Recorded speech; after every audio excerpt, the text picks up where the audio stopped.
Hello, friends.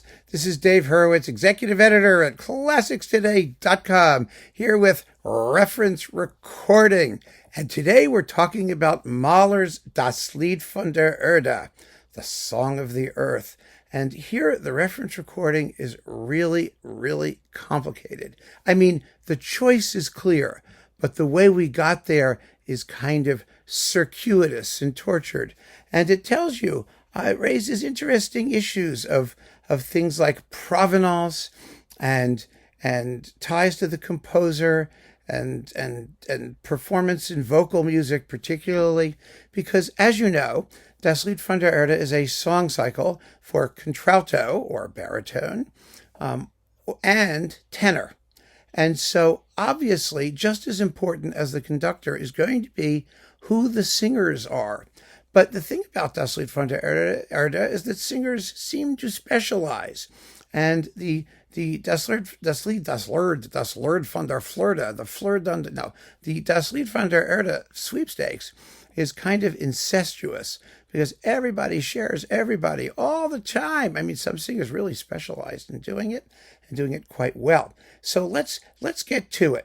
By rights, the person who should have done the reference recording for Das Lied von der Erde was Bruno Walter. Bruno Walter, of course, was Mahler's, I should stop saying that.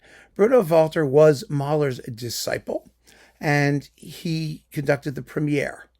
So that was enough to sort of justify whatever he did later on, actually, and he made 3 recordings of the work. Now, the last one, which is this one, wait a minute, here it is the best. Clearly, plainly the best. It features Mildred Miller, Ernst Hayfliger, the New York Philharmonic. It's in stereo. It's gloriously recorded.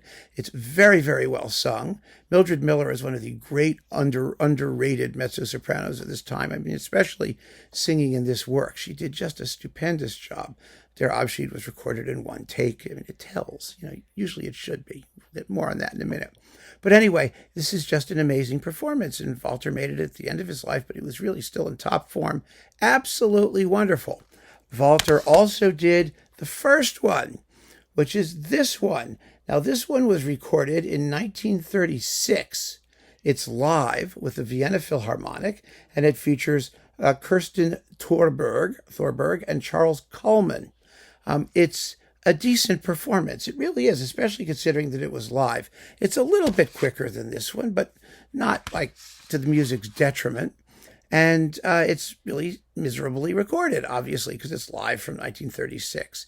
So it's not going to give you the all-around Das Lied von der Erde, experience that a good stereo recording will.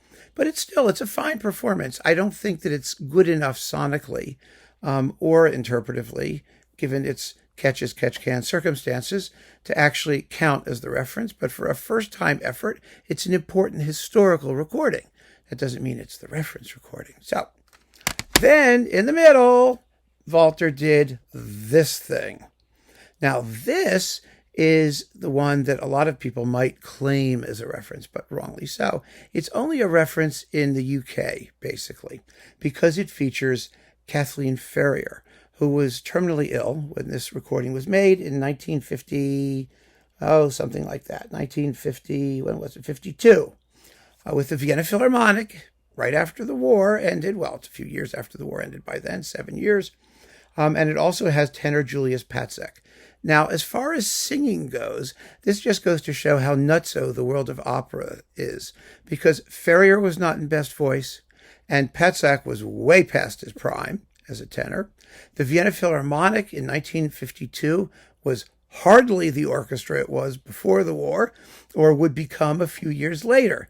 It was in kind of okay shape, but they don't sound absolutely marvelous. And Decca's mono recording is a touch shrill. And I remember having this on LP and thinking, it's just not quite what it ought to be. It's just not there. That, nevertheless, Kathleen Ferrier, who sounds kind of like a hoot owl in this performance. Her voice is hollow, and some people might say that's appropriately world-weary, but not in that way. The singing is just mediocre. And it doesn't matter because she has such a rabid cult following in the UK that everything she does instantly becomes the version de référence. It doesn't make any difference or special for its spiritual luminosity and all this other stuff, which is just such hooey. And I feel terrible the fact that she died of cancer. She was young. I mean, it's very tragic. Her story is very sad. But we have to talk about musical results. And as far as musical results go, this is not the best sung of the Walters. The stereo one is far better. Nor is it the best recorded, nor is it the best played. And the only thing that makes it referential is the non-musical historical fact that Ferrier was ill and passed away soon after. And, and there are all kinds of stories about her and Walter. He loved her. And every time they saw each other, he would cry and she would cry and they were crying. And it's all just totally irrelevant to the musical results that they got. So there you go. So these three Bruno Walters, collectively, sort of could be referencey of some kind.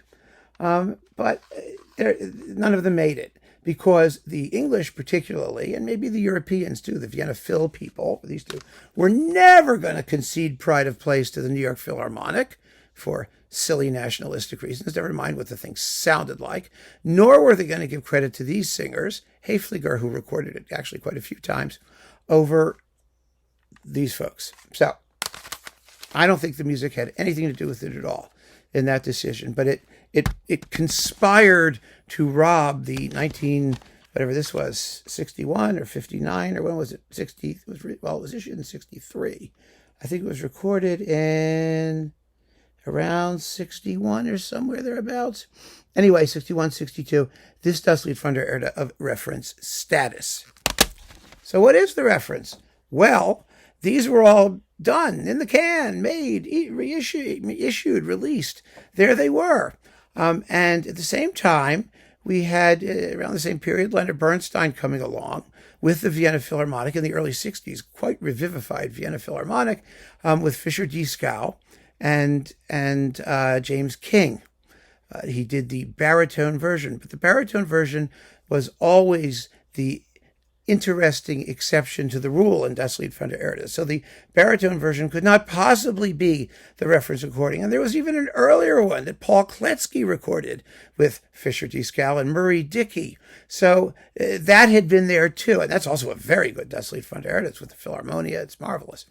So where are we? Well, the reference recording for Das Lied von der Erde, because of all of these strange quotidian circumstances with using the male singers or having the cult singer or not having or being on the wrong side of the Atlantic, or all of those things left the reference recording spot open, and into that spot stepped the reference recording, Klemperers.